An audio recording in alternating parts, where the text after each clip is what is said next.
and women were created equal. This country hasn't always been fair to all people, especially my culture.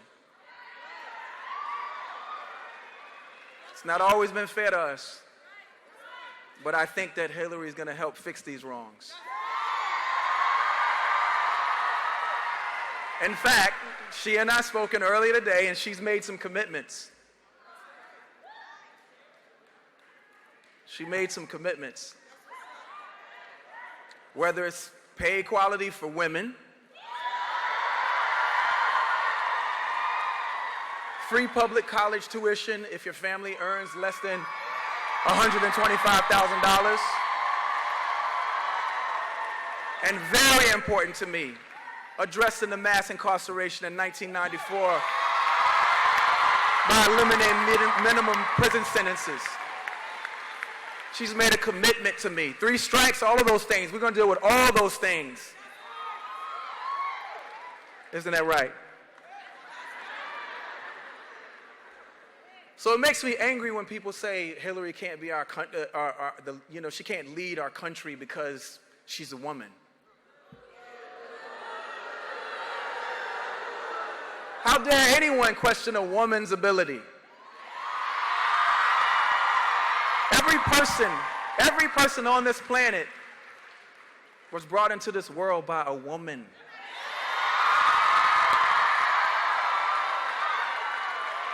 Women carry so much every day, including us for 9 months.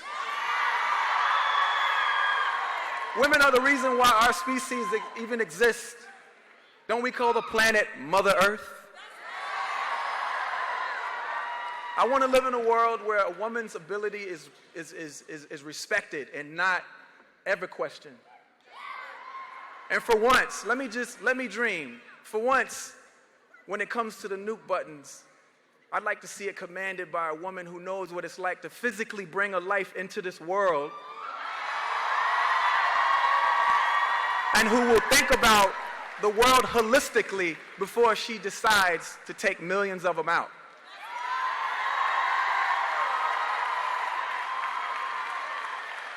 I want to see a woman break the presidential glass ceiling on November 8th, guys and girls. I want to see that glass shatter on the floor, and I want us all to stomp on it together. You know why? Because my mother is able, your grandmother is able, your aunts are able, your nieces are able, your daughters are able. I've seen amazing things happen when women lead. I've personally benefited when I've worked with a team of all ethnicities, colors, religions, and sexual orientations who come together for a common cause. So I'm excited to see the halo effect on young women, seeing a female in the highest position of power in the history of mankind. Young girls will then be unstoppable. So I'm calling on all of the women in this nation. I don't care if you're Democratic, Republican, Libertarian. I don't care what. If you are a female, think about what you can do on November 8th. You can be you can be part of a very big number that changes things and show everybody your power when women come together and galvanize.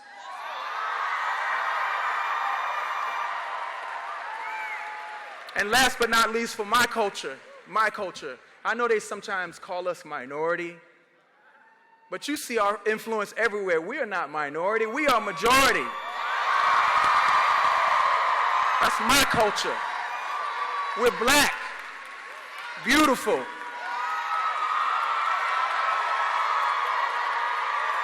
So if you've ever been called a minority, ever, in your life, and I'm saying this for the Standing Rock Sioux, okay? If you've ever been called a minority, go out and vote and show everybody that you are actually really the majority.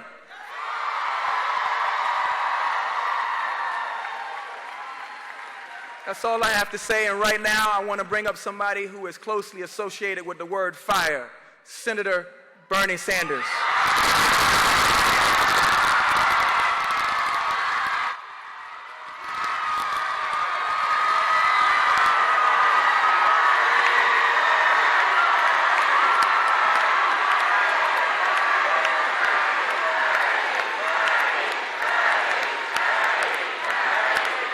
Thank you. Thank you very much.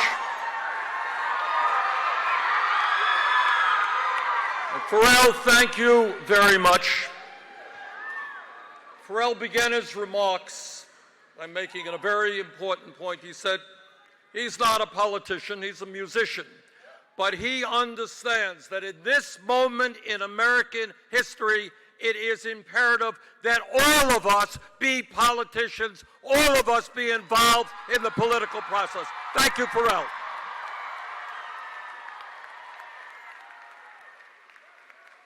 Now let me begin, by thanking all of you for coming out. What a fantastic turnout tonight. Thank you so much.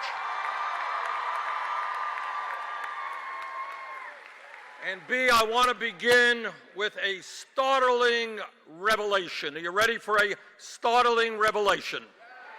All right, I knew you would be. And here is the revelation. Despite what media may tell you, this campaign is not about Hillary Clinton. It is not about Donald Trump. It is not about Bill Clinton. It is not about Melania Trump. It is not about their children. This campaign is about you and millions of other Americans.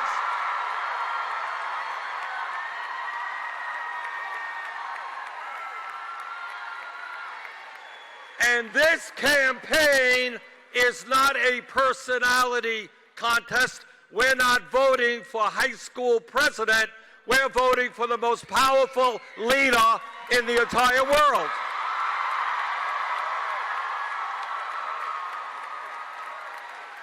And what this campaign must be about is which candidate has the experience and the vision to work for the middle class and the working class and the families of our country.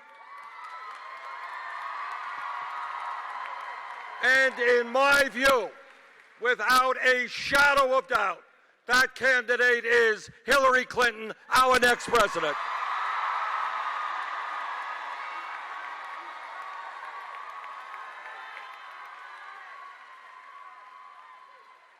Now, let me also do something after giving you this startling revelation.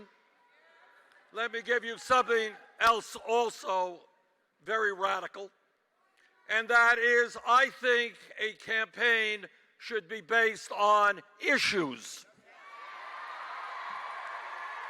Now, I know that's, again, a very radical idea. Imagine talking about the real issues impacting the American people. What a crazy idea that is. But just for the heck of it, let's do it. Why not? What do we got to lose? When I think about the most important issue, and I speak for myself now, I worry very, very much that this country is sliding into an oligarchic form of society where a handful of billionaires control our economic and political life.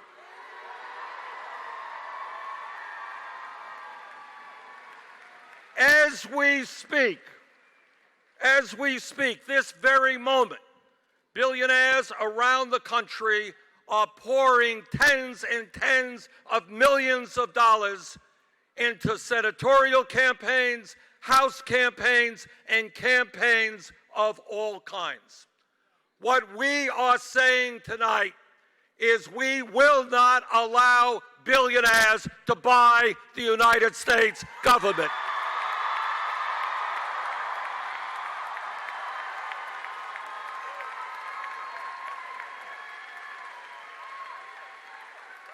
And one of the major differences of many between Secretary Clinton and Mr. Trump is that Secretary Clinton has made it clear that she will do everything she can in every way to overturn this disastrous Supreme Court decision on Citizens United.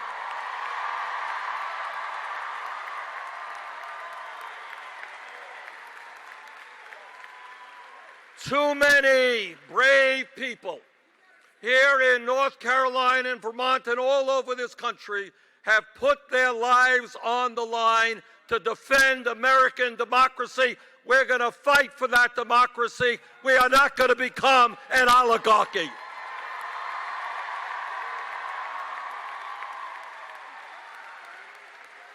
And there's another issue when we talk about democracy, which after all is what this country is about.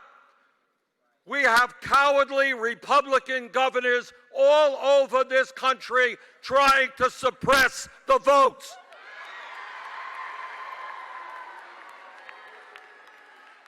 Hillary Clinton and I believe that our job is to get more people to participate in the political process, not fewer people.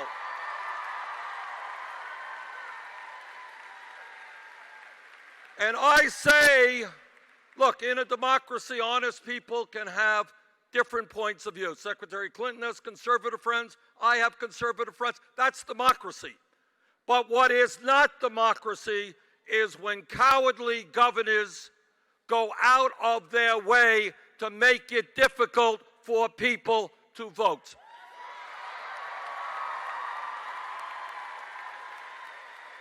And I say to those governors, if you don't have the guts to participate in a free, open, and fair election, get out of politics and get another job.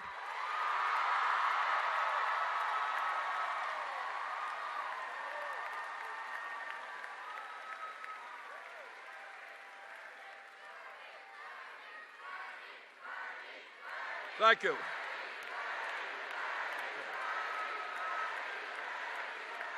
So issue number one, Secretary Clinton, Pharrell, and I, and all of you, understand that we need a vibrant democracy where people participate, where people vote. Second point. Now, I try not to be too hard on my Republican colleagues because many of them suffer from a serious illness called amnesia.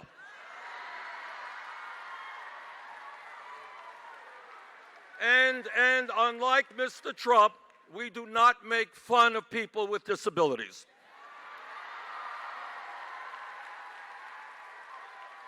And what their illness is about is they seem to have forgotten where this country was 8 years ago tonight.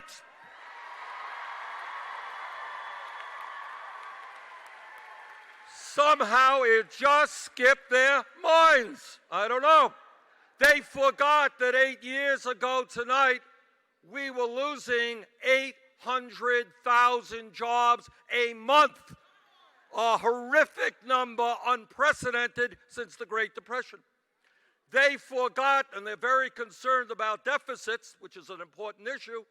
They forgot that under Bush's last year, we were running up the largest deficit in the history of this country, $1.4 trillion.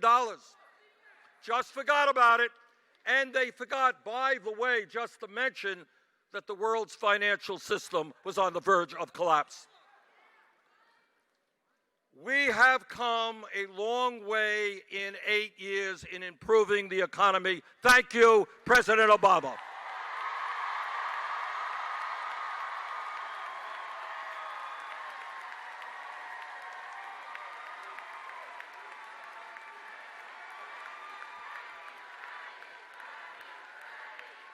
But let us also acknowledge that while unemployment has gone way lower today than it was when President Obama came to office, we have also got to acknowledge that the economy is nowhere where we want it to be, and that millions of our brothers and sisters in this country are hurting financially. That is a fact. And let us acknowledge and not be afraid to put it out on the table and to say that over the last 40 years, what we have seen is a middle class in this country which is shrinking, where people in North Carolina and Vermont and all over this country are today working not one job, but 2 or 3 jobs to cobble together the income and the health care that they need. Let us be honest and acknowledge there are millions of working families desperately looking for decent quality, affordable child care. Let us be honest and acknowledge that millions of older workers are moving into retirement, but they have absolutely no savings and they are very scared about their future. That is the reality, and we can't hide it.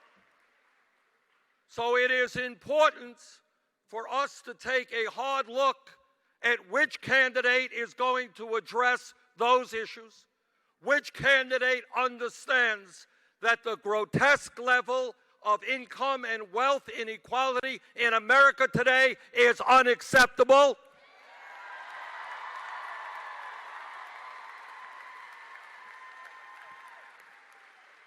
And which candidate has the courage to stand with working families and tell the billionaire class they cannot have it all. This country, our government, belong to all of us.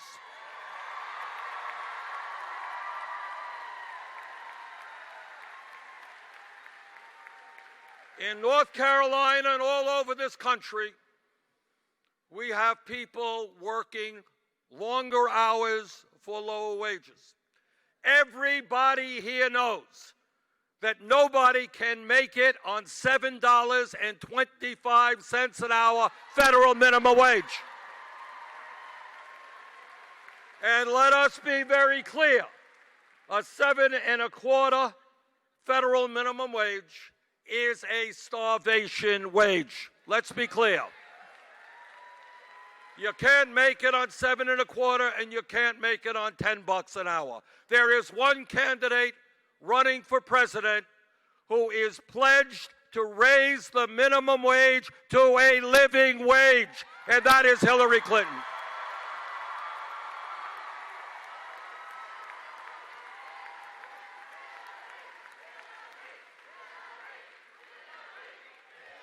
In America, we have got to think big, not small, and one of those ways that we have got to think and understand, nobody in America who works 40 hours a week should be living in poverty. We are going to raise that minimum wage to a living wage.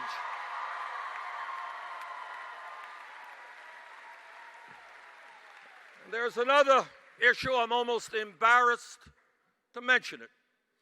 And that is, in the year 2016, women are still making 79 cents on the dollar compared to men. And I know that every man here will stand with Secretary Clinton and me and all the people of this country in demanding pay equity for women, equal pay for equal work.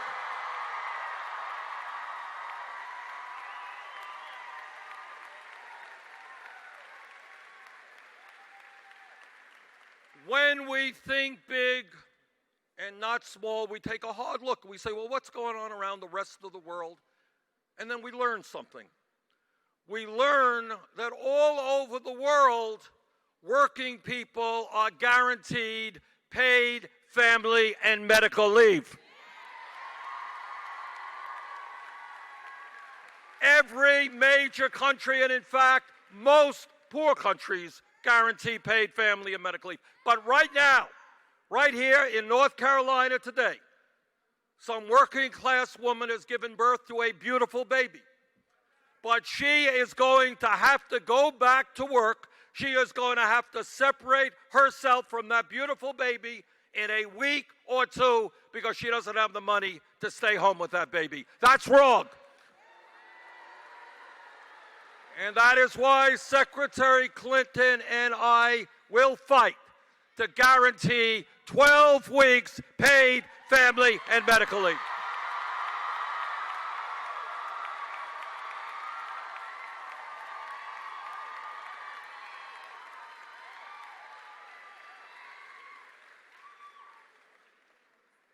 Donald Trump has a brilliant idea, and as you know, Donald's ideas are always brilliant because he is a self-defined genius, so by definition.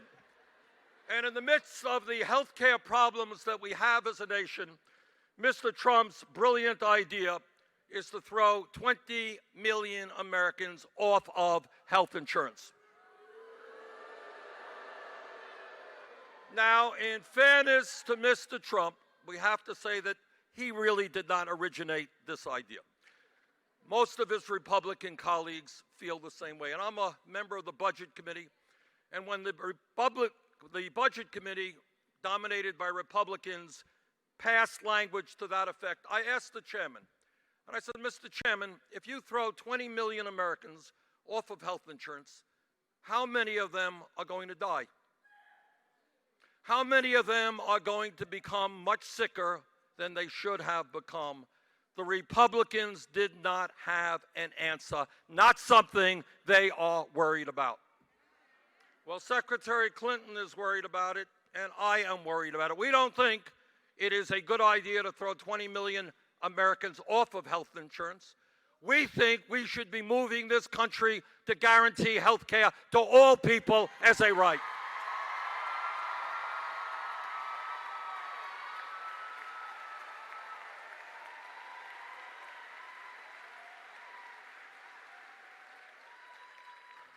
And when we talk about health care, you go up to the average American today, and you say, well, what is the issue about health care that bothers you the most? More often than not, what they will tell you is they are sick and tired of paying the highest prices in the world for prescription drugs. They are tired of seeing the cost of prescription drugs soar at a time when last year the 5 major drug companies made $50 billion in profit. And the top 10 pharmaceutical executives made over $300 million in compensation. We are saying to the drug companies tonight, stop ripping off the American people.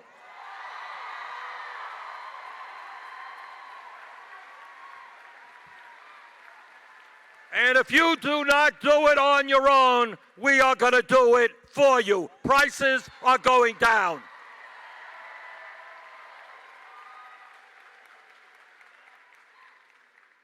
Secretary Clinton understands, as I think we all do, that while the economy is better today than it was 8 years ago, there's a lot more that has to be done.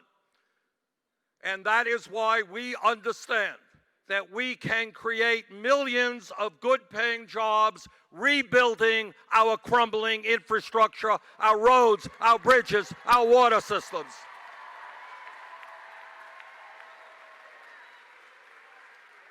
Secretary Clinton and I have both been to Flint, Michigan, and we have talked to parents whose children have been poisoned by lead in the water. But it's not just Flint, Michigan. It is communities all over this country. This is America. We should have cutting-edge infrastructure. We can create millions of jobs rebuilding that infrastructure. Let's do it.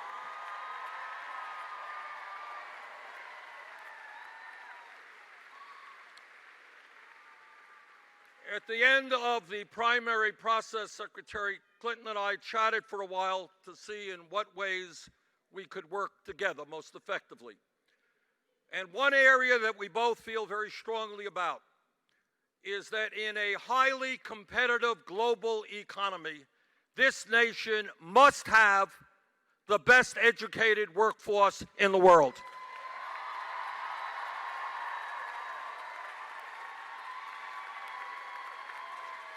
It is totally insane and unfair and counterproductive to the future of this country when we have hundreds of thousands of bright young people who have done well in high school, who want to go to college, but can't get a higher education for one reason: their families lack the income. God only knows how many scientists and engineers and doctors and teachers we are not developing because of that.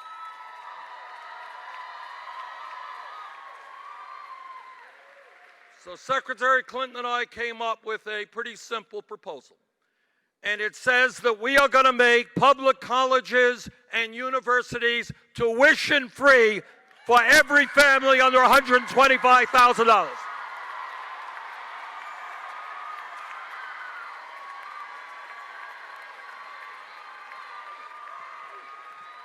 Now that is, in fact, a pretty revolutionary idea, and I'll tell you why.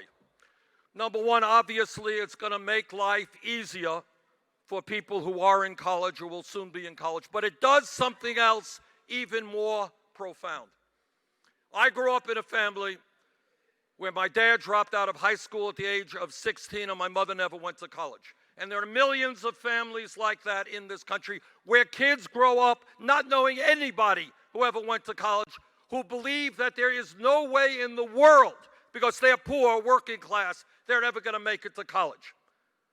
But when the word goes out that if those children do their schoolwork seriously and pay attention, regardless of their income, yes, they are going to be able to go to college. That's revolutionary.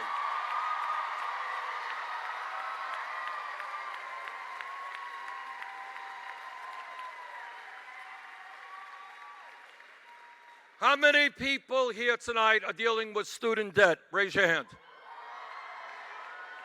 Well, welcome to the club. You are part of many, many millions of Americans who leave school and got to figure out how they're going to pay $30,000, $50,000, $100,000 in debt. I talked to a young woman in Iowa last year. She went to dental school, and we desperately need dentists because we have a crisis in affordable dental care. And she graduated dental school $400,000 in debt. Now that's insane. It is insane and unfair to ask people who did the right thing. They went out and they got the education they were supposed to, and then they're saddled with student debt sometimes for decades. Secretary Clinton and I think that that situation has got to change. Now, right now, my guess is that here in Raleigh, you can go out and buy a new car and pay an interest on that loan for that car of 1%, 2%. Am I right? You could refinance your home at 3 or 4%.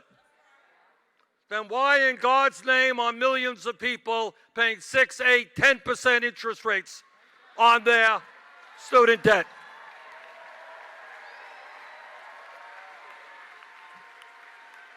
So what we believe is that if you have student debt, you should be able to refinance that debt at the lowest interest rates you can find.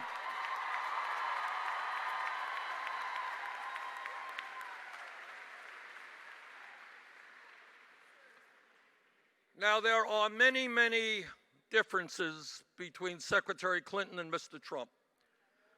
But there is one that is very, very profound. Are you ready for a very radical thought right now? I don't want anyone to faint. I think we have some paramedics here. But I do want to make this announcement. Are you ready for it? All right. All right. And Madam Secretary, you correct me if I'm wrong here. I don't want to misspeak for you. Secretary Clinton believes in science.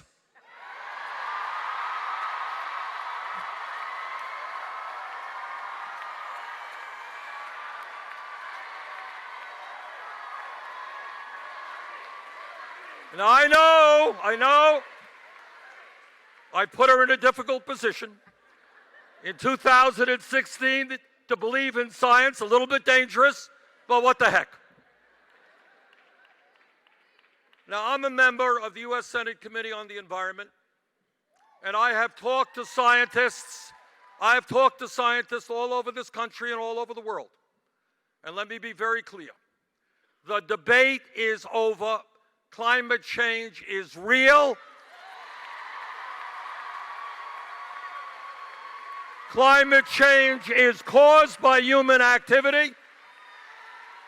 And climate change is already today causing devastating problems in this country and around the world. Secretary Clinton has some very specific ideas about how we transform our energy system, how we invest in energy efficiency and sustainable energy, and that is exactly what we have to do.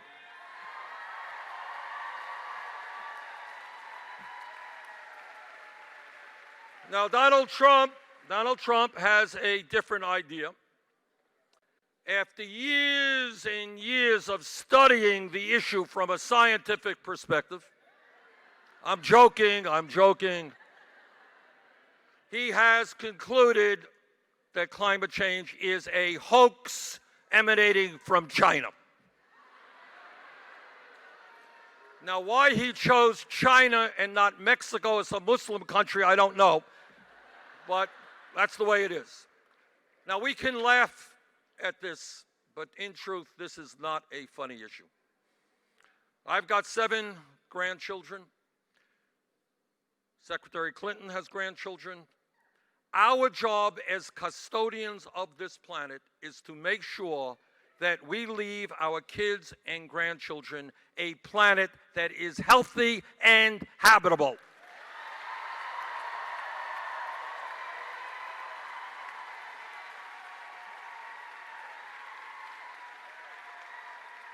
And that means that we have to have the guts to take on the fossil fuel industry and tell them their short-term profits are not more important than the future of our planet.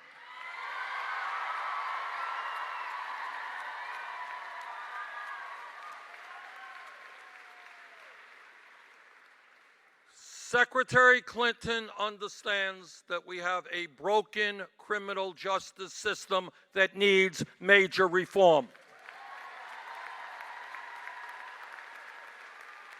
It is not acceptable to her, to me, and to, I suspect, anyone here, that we as a nation have more people in jail than any other country on earth.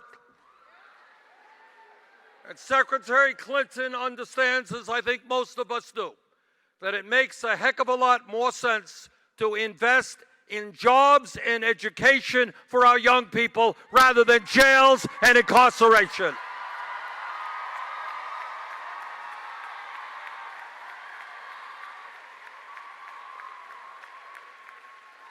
And Secretary Clinton also understands that with 11 million people in this country who are undocumented today, vast majority working hard to take care of their families, we need comprehensive immigration reform and a path towards citizenship.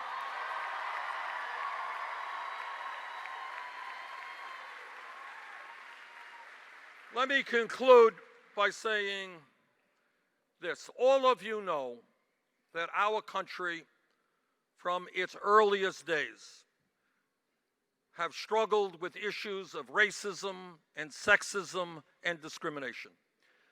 And we should be very proud that we have come a long, long way in overcoming a lot of those issues. If we were here, I tell you, 15 years ago, and somebody said, you know, I think we're going to have an African American as president in the year 2008, very few people would have believed that. If somebody here said 10 years ago that gay marriage would be legal in 50 states in 2015,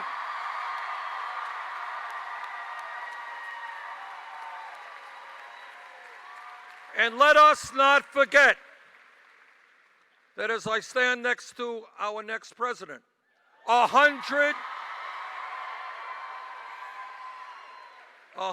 years ago, not a long time from an historical perspective, women were not running for president. They didn't have the right to vote. They couldn't get an education, couldn't get the jobs they wanted. We have come a long way.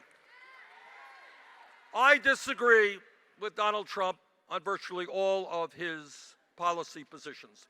But what upsets me the most, it's beyond disagreement, is we have struggled for so many years to overcome discrimination, and he is running his campaign, the cornerstone of which is bigotry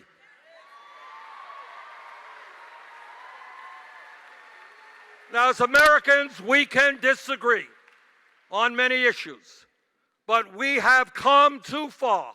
Too many people have gone to jail, and too many have died in the struggle for equal rights. We are not going back to a bigoted society.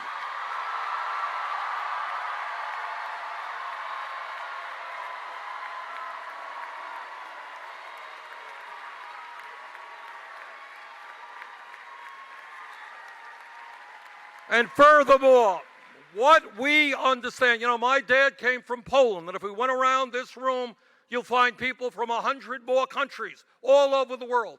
What we understand is our strength, our uniqueness, is our diversity. We should be proud of it.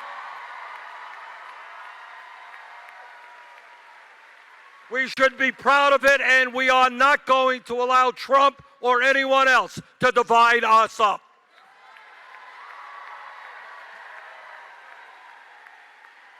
We've got a lot of work to do as Americans.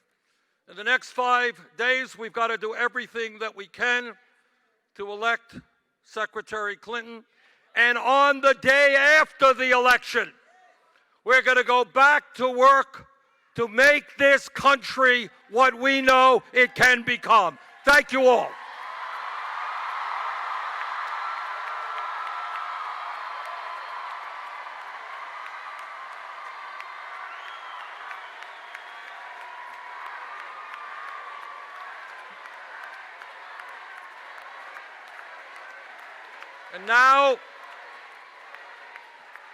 And now it is my very great honor and privilege to introduce you to the next President of the United States, Hillary Clinton.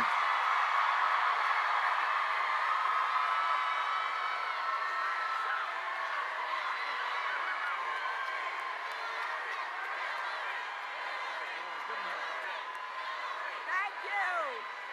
Wow. Thank you all. Woo.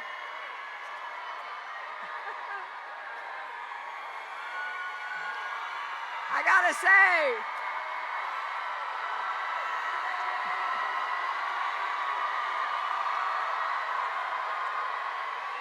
thank you.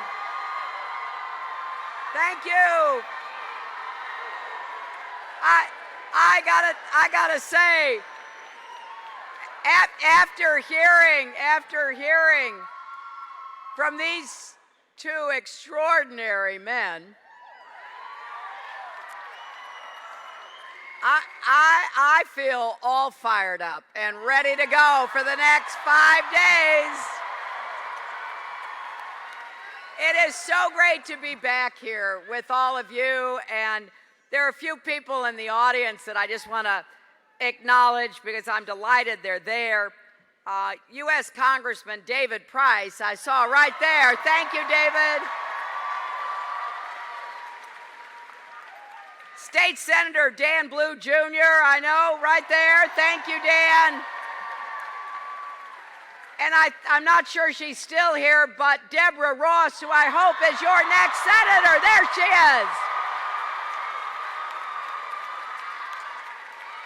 Because everything Pharrell and Bernie just said is not only about the presidential election and what's at stake, it is about who's going to represent you as your governor, as your senator, as members of Congress and the legislature. And you have some excellent candidates.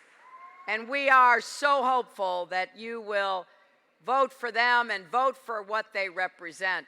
I really want to thank my friend Bernie Sanders for everything that he has done.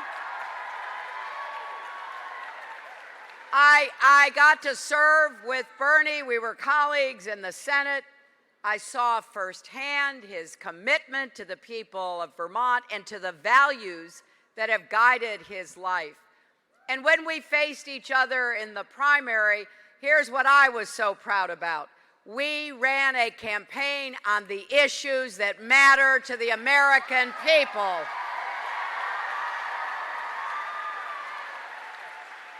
And I think because of that campaign, we were able to raise a lot of the issues that you heard Bernie talking about to the level that they are part of this presidential campaign. And they will be part of our agenda after January 20th, Bernie. And I've got to say, too, this election's been a lot more fun now that we're on the same side. And I want to thank Bernie for everything he's done. He's crisscrossing our country, energizing people, getting folks off the sidelines and engaged in politics. And there's no question that his efforts are paying off. And what he said at the beginning of his remarks is absolutely true. My name may be on the ballot, but it is not about me. It's not about my opponent. It's not about Bernie. It's not about David or Deborah. It is about you and your lives and what we're going to do together. Now, Bernie and I have already worked. We've worked on the plan that he told you about to make college tuition free for the middle class, for working families, for poor kids, and debt-free for everyone.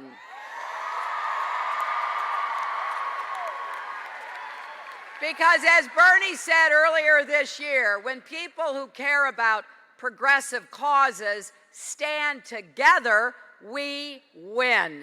And then we can get to work on making those causes into realities for the lives of our people.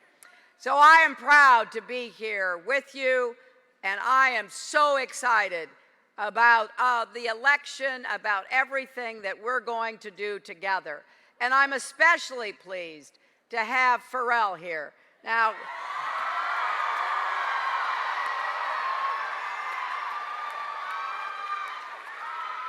every time I see him, which is not often enough, we always have a good conversation like we did before this event. He always gets you to think. Not only is he a world-class talent, but he is a passionate advocate for issues that are too often overlooked and ignored. He wants to, and I'm going to do everything I can help him, to deliver giving kids who are at risk access to educational and arts programs that they deserve to have just as much as any other child. So tell me this, North Carolina. Tell me, North Carolina, are you really, really, really happy that we're here tonight?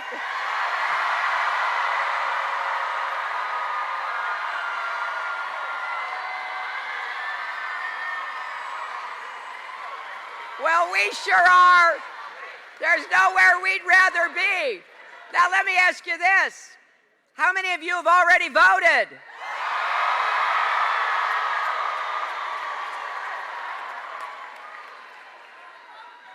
Well, I hope you're going to bring more people to vote as well, right? Are you ready to volunteer? We can all use you in these last days. Are you ready to elect Roy Cooper?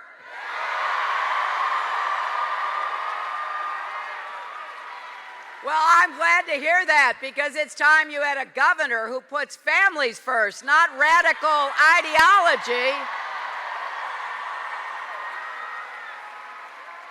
And I love seeing our educators stand up and applaud.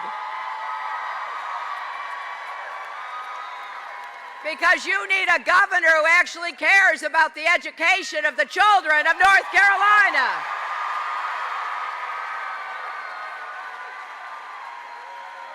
Now, are you ready to elect Deborah Ross to the United States Senate?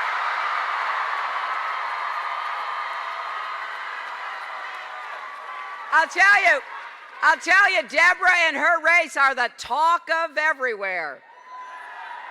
People know she will be an independent voice for North Carolina families.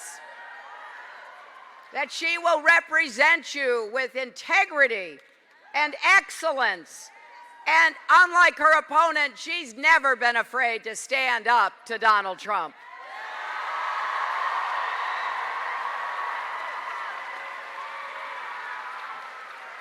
Are you ready now to choose our next president and commander-in-chief?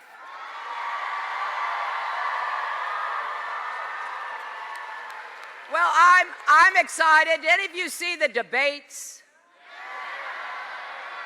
Well, you know, there are several notable aspects of those debates. I mean, one is the very fact that I stood on the stage for 4.5 hours with my opponent, proving once and for all I have the stamina to be president and commander-in-chief.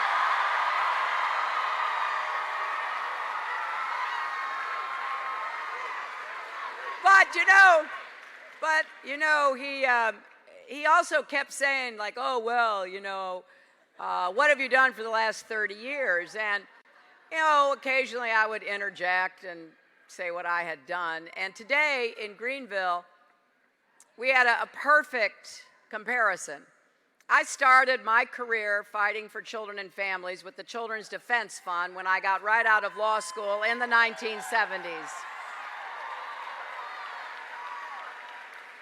I went to South Carolina to gather evidence to stop the government in South Carolina from putting young men, teenagers, in jails with adults. I went to Alabama undercover to gather information about segregated academies to deprive them of tax-exempt status, which they did not deserve. I went door to door in New Bedford, Massachusetts, gathering information to make the case that every child in America, including children with disabilities, should have the right to a public school education.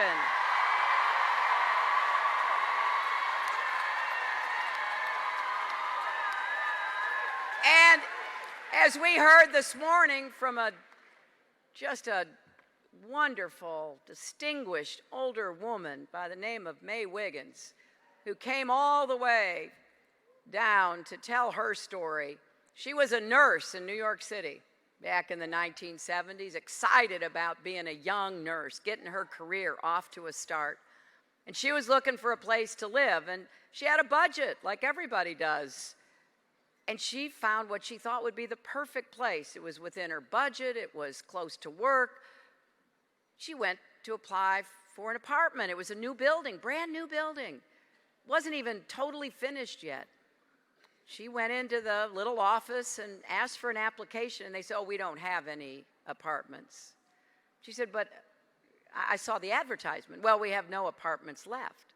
Well, she thought that was pretty peculiar.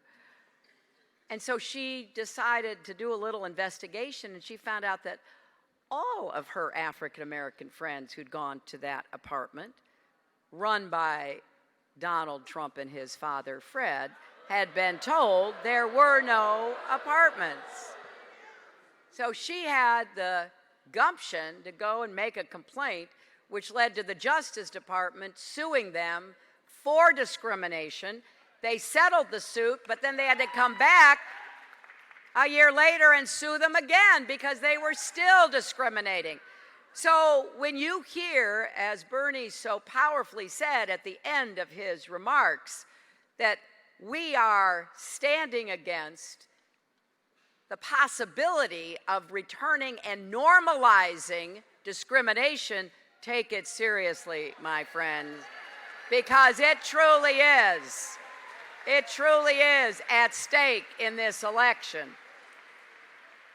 And I was also very, very grateful I had a role in helping to create the Children's Health Insurance Program as First Lady. And let me tell you, one of the great honors as I travel across the country is meeting young people who are the beneficiaries or meeting their families. I met a woman here in North Carolina who told her story, and we actually recorded it because all of us were so moved by what she had to say. When her baby was born, her daughter, she was deaf. And the doctors all said she'll never communicate. So she cannot learn to speak, so you need to teach her sign language.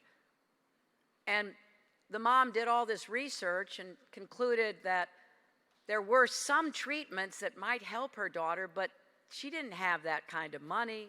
They didn't have that kind of insurance. And she was telling her doctor she didn't know what to do, and the doctor just serendipitously said, you know, there's this new program. It's called the Children's Health Insurance Program. It's for people who are not poor, but they don't make enough money to afford that kind of insurance, and they don't work for an employer who provides it. You should look into it. And she did. And that began the process of her getting the treatment that her daughter needed. And when I met the mother, I also met the daughter right here. I talked with her. She told me how proud she was because she had just graduated from college, George Washington University. So yes, you know, I do sweat the details, and I do have a lot of plans. Tim Kaine and I put a whole book out called Stronger Together, telling you exactly what we're going to try to do if we're fortunate enough to be president and vice president, because I actually think it's important for you to know what we're going to do together. And as a senator, I helped to rebuild New York City after 9/11 and provided health care to our brave first responders. As your Secretary of State, I traveled to 112 countries, negotiated ceasefires, reduced the threat of nuclear weapons, stood up for human rights and women's rights and LGBT rights all around the world.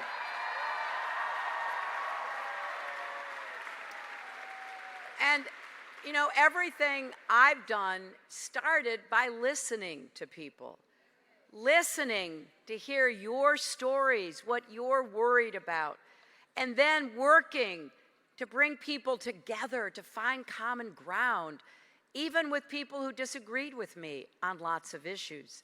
You know, when I was First Lady, I have a great commitment to kids in foster care, and I wanted to improve our foster care and adoption laws, and I was looking for some Republican to work with me, and I found one because I did my research and found out that one of the most partisan Republicans, Congressman Tom DeLay from Texas, had a heart for children in foster care. He and his wife had fostered children, and I called him up. I said, Congressman, would you work with me to change the laws on foster care and adoption? There was a silence. He said, well, what do you want me to do? I said, well, come to the White House, come to a meeting. We'll sit down and figure out what we can do. And we did. And I meet those kids, and I meet those families, kids who were taken out of foster care and given the chance to have a loving, permanent family for the first time.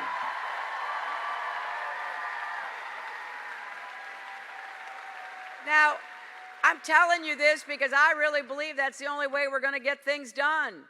And if you elect me next Tuesday, that is the kind of president I will be.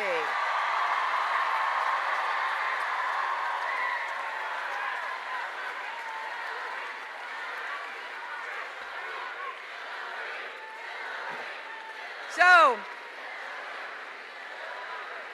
let me just mention a few of the ideas that we've been putting forward to help you and your families get ahead and stay ahead, because I truly believe you need a candidate you can vote for, not just someone to vote against.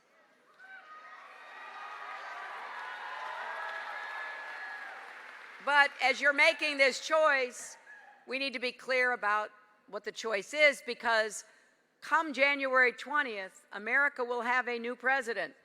It will either be me or my opponent. Now, I think it's fair to say things are going to change. Change is part of life. That much is certain. The question is, what kind of change are we going to see? Are we going to build a stronger, fairer, better America? Or are we going to fear each other and fear our future? I want you just to imagine the different kinds of futures that are available depending upon who's elected on January 20th.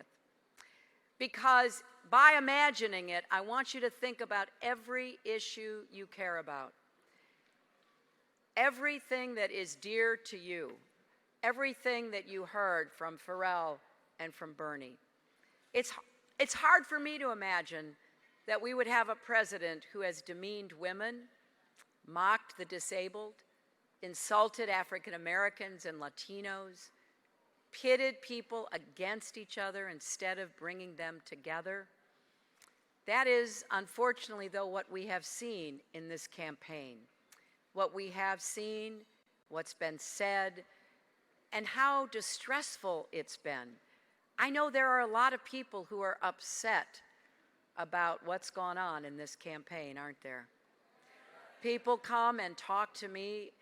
I've had people say that they can't sleep, that their stomachs are bothering them, they have headaches.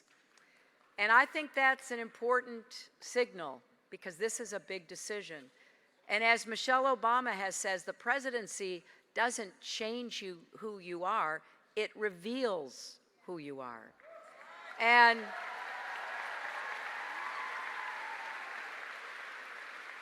I think it's fair to say that my opponent has already revealed who he is.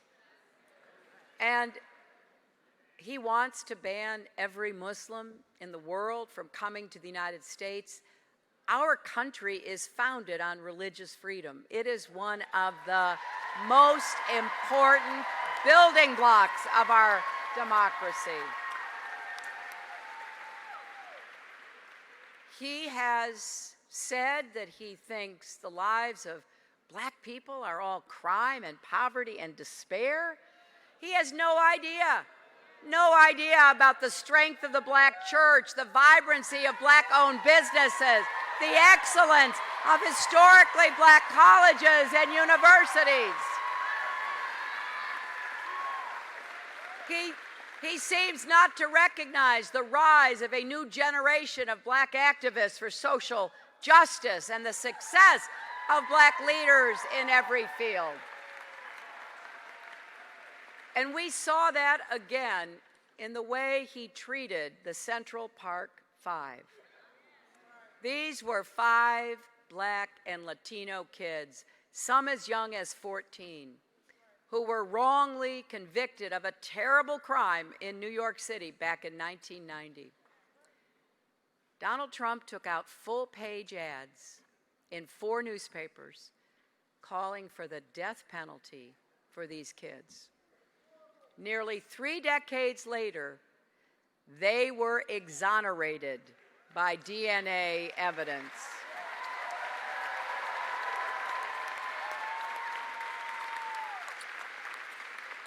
And in addition, someone else confessed to the crime.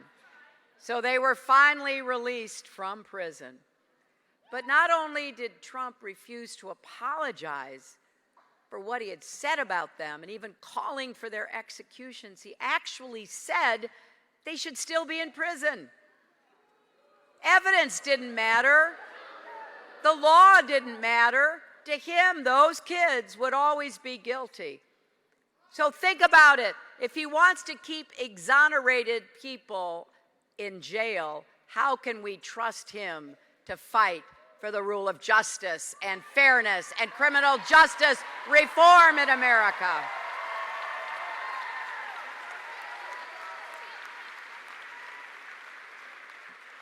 Do we want him appointing our judges? Do we want him controlling the Justice Department? Well, I've said many times, he has shown us who he is. Now it is up to us to decide who we are. And right now, people across our country are coming together to do just that. They are rejecting the dark and divisive vision for one that is more hopeful and inclusive. We know that America is big-hearted, not small-minded. We want to lift people up, not tear each other down.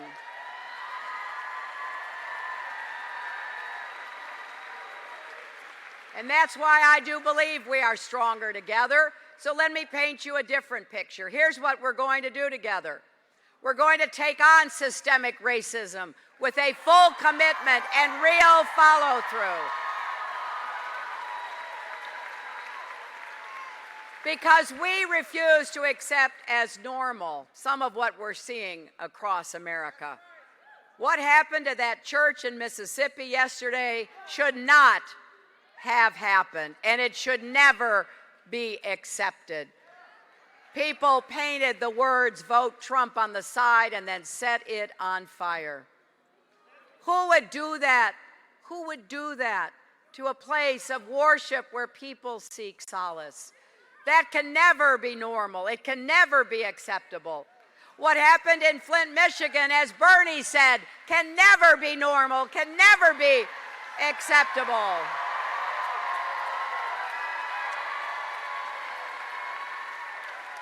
Little children drinking and bathing in poisoned water that will affect their health for years to come.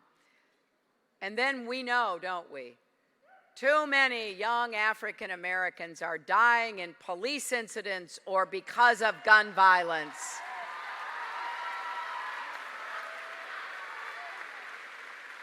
We know their names: Trayvon Martin and Eric Garner and Sandra Bland and Keith Scott and so many others. We have got to face this, and we're going to get to work to do just that. We are going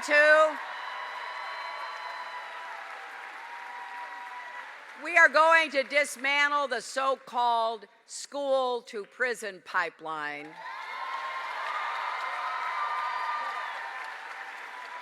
And we're going to replace it with a cradle-to-college pipeline.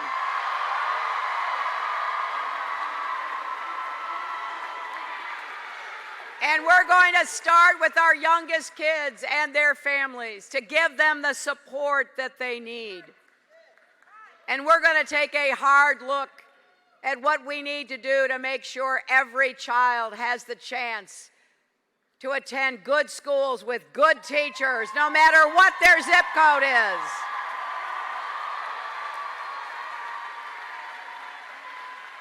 And we will reform our criminal justice system from end to end. It is wrong, my friends, that black men are far more likely to be stopped by police, charged, and sentenced to longer prison terms than white men for the same offenses.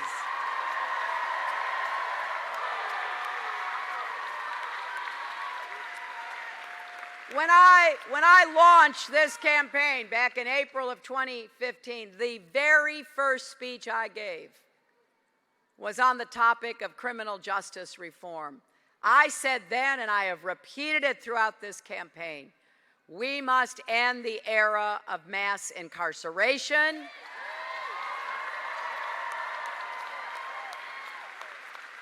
Too many families have been broken up. Too many communities have been so badly affected. We have to reform these mandatory minimums and sentencing. We have to ban the box so people who have served their time can get a real chance at a good job and a fresh start.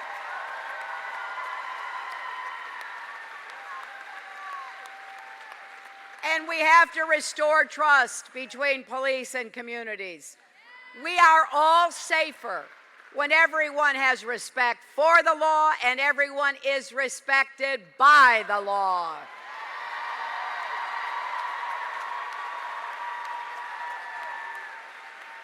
This is important, of course, to families and communities, but it is important to all of us.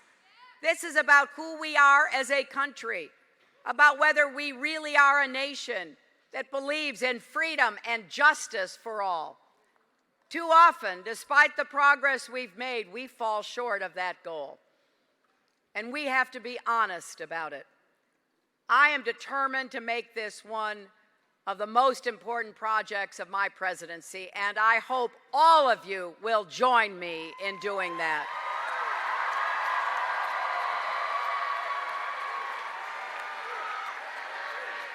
And I have to say that is only part of what must be done, because the leading cause of death for young African American men, more than the next 9 causes combined, is gun violence.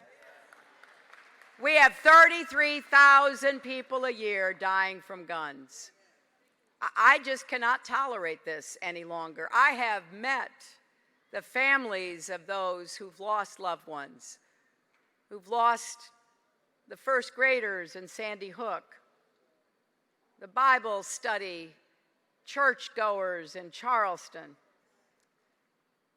the club goers in Orlando, the movie goers in Aurora, Colorado, people going about their lives being cut down and cut senselessly short. We have to take steps to reduce gun violence, and I know we can do that because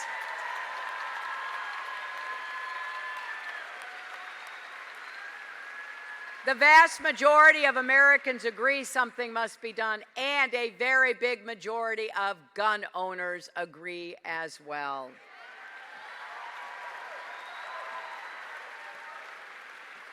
And we've got to make investments in those communities that are struggling, especially communities of color. When I was in eastern North Carolina today and I was talking to people there who had been devastated by Hurricane Matthew, people who didn't have very much to start with, who've lost everything, farmers with 100, 200 acres growing sweet potatoes, wiped out. We've got to help everybody get ahead. I believe that the economy must work for everyone, not just those at the top. And I think hardworking Americans deserve a raise, and women deserve equal pay.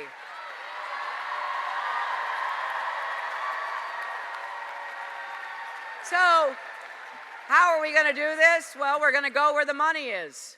Just as Bernie said, we're going to make the wealthy pay their fair share and make sure Wall Street never threatens Main Street again. And I can't wait to work with Bernie to make public colleges and universities like NC State right here in Raleigh tuition-free.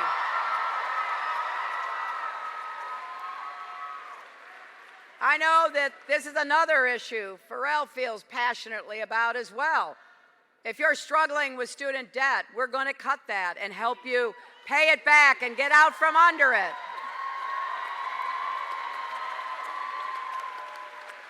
And in my plan is a $25 billion fund specifically aimed at supporting historically black colleges and universities. Schools like Shaw and St. Augustine. Because you know they've produced some of the finest leaders in our country, and I want to make sure they keep doing that vital work. So we could go on all night. I mean, Bernie and I could really keep you here till breakfast because we get excited about what we can do.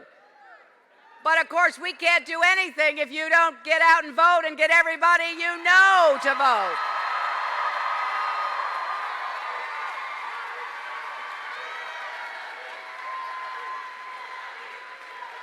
This is going to be one of the most consequential elections in our country's history. You know that. Because we are at a crossroads. It's not just who my opponent is. Pharrell is right. We don't even have to mention his name very much. Right? It's not just about him, although there are some special features that certainly raise deep concerns. It's about who we are. It's about what we want, what we're going to do to make our mark on our country at this time in our history.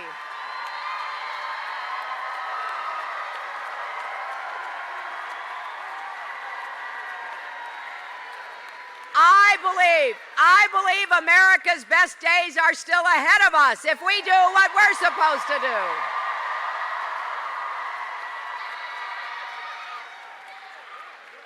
Every social movement, every economic advance has only come about because people were willing to work and sacrifice and keep pushing forward in the face of adversity.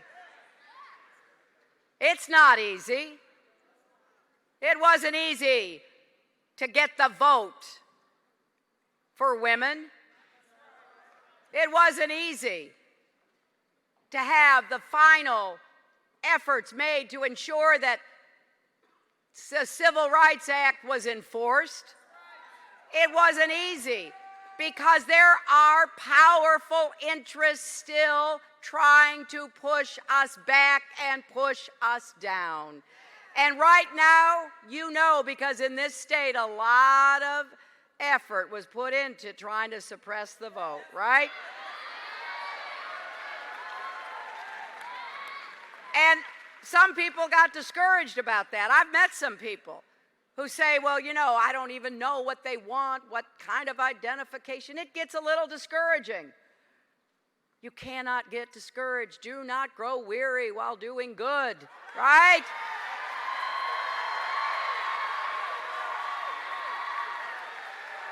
It is now our turn to stand up to people like your governor and your legislature who wanted to shut you down and push you back.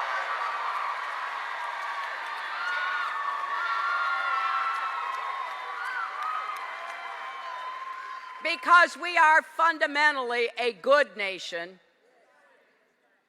and we need to make sure we deliver on that promise. And in this election, President Obama's entire legacy is on the line. Everything that he has worked so hard to do against implacable opposition. As the president said yesterday, everything we've done is dependent upon him being able to pass the baton to somebody who believes in the same things he believes in.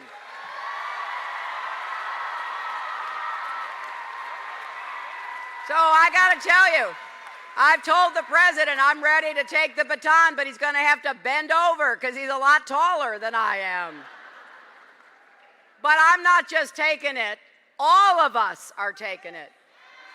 We are ready to grab that baton, to defend and build upon the progress of his presidency, and that is why everyone must vote. Early vote, and vote on Tuesday if you can't get to early vote.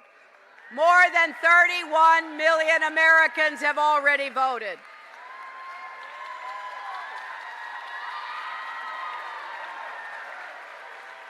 And listen to this, more than 2 million right here in North Carolina have already voted.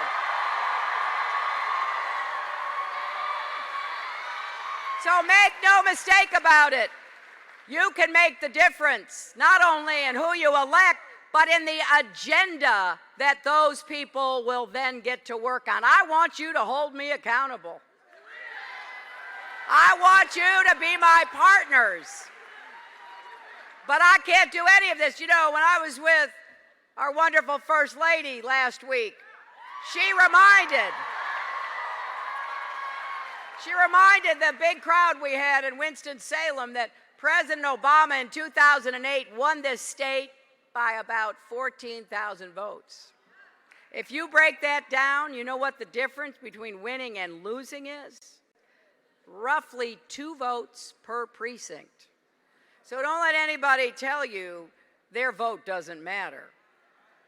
You've got to get everyone you know to come out and vote. You can vote early through this Saturday, November 5th. If you don't know where to vote, go to iwillvote.com to confirm your voting location, because the best way to repudiate the bigotry and the bluster and the bullying and the hateful rhetoric and discrimination is to show up with the biggest turnout in American history. And then that will be the story of this election. Let's make that one for the history books. Please be part of what we're doing in these next days, and let's make sure that we not only have a future we can believe in, but one we can help create together and demonstrate once and for all that love trumps hate. Thank you all.